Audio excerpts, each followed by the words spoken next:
प्रिय साथियों एवं सरकार में बैठे हुए पदाधिकारी और मंत्रीगण, सबों को मैं एक साथ संबोधित करते हुए मैं नागेश कुमार उत्तर प्रदेश के संबंध में कुछ बातें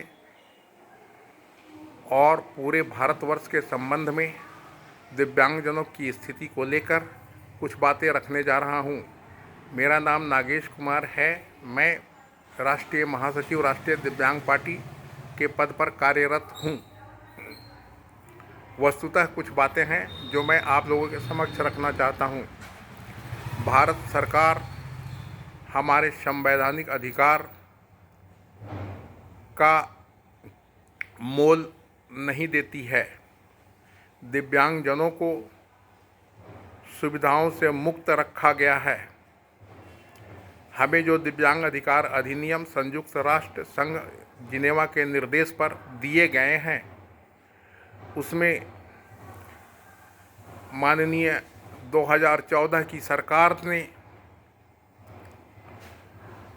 काफ़ी कटौती की है।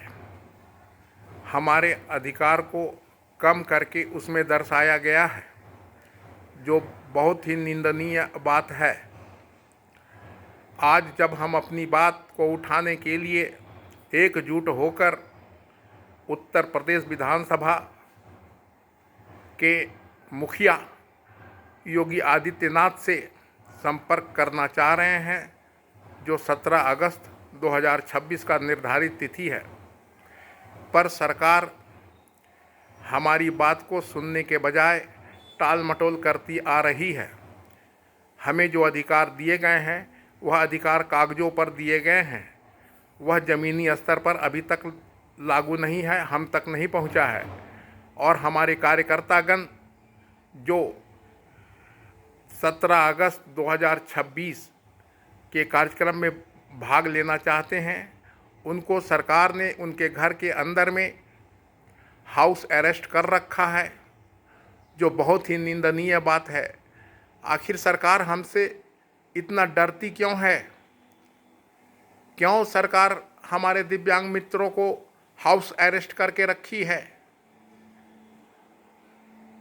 हम तो सदैव मतदान करके सरकार बनाते हैं। हमारा योगदान सरकार बनाने में है, ना कि सरकार बिगाड़ने में है। हमारी बात सुने। हमें जो अधिकार दिए गए हैं वह पूरी तरह हम तक पहुँचे, हमारी यही मांग है। और सरकार के इस दमनकारी नीतियों का राष्ट्रीय दिव्यांग पार्टी पूर्णतः विरोध करती है। यदि सरकार हमारी तरफ और इसी ढंग का रवैया बरकरार रखती है, तो हर उस सरकार के खिलाफ में हम लोग सर्वोच्च न्यायालय का रुख करेंगे। यह बात मैं खुले तौर पे घोषणा कर रहा हूं और सरकार को चेताना चाहता हूं कि अभी भी मौका है, संभल जाए। हमें हाउस अरेस्ट नहीं किया जाए, हमें गुलाम नहीं बनाया जाए। भारत स्वतंत्र देश है। भारत की स्वतंत्रता के तथ्य को ध्यान में रखते हुए आप हमें तुरंत मुक्त करें और हमें हमारे अधिकार अविलंब दिलाने का सकारात्मक प्रयास करें।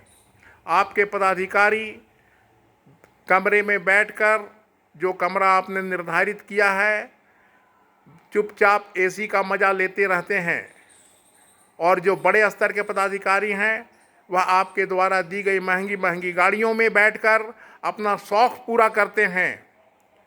क्या जनता के लिए आपके पास समय नहीं है? अरे हमारी जनसंख्या तो 3% के आसपास है। ज़्यादा खर्चा आपका नहीं लगेगा। आपसे निवेदन है कि हमारे बच्चों को, हमारे मित्रों को अविलंब हाउस अरेस्ट से मुक्त करें और आगे आने वाले भविष्य में कभी दोबारा हाउस अरेस्ट करने का प्रयास ना करें। हाउस अरेस्ट करने का प्रयास असंवैधानिक है। हमारे अधिकार को रोकना काफ़ी निंदनीय कृत्य आपके द्वारा माना जा रहा है। इसकी हम सभी घोर निंदा करते हैं। धन्यवाद।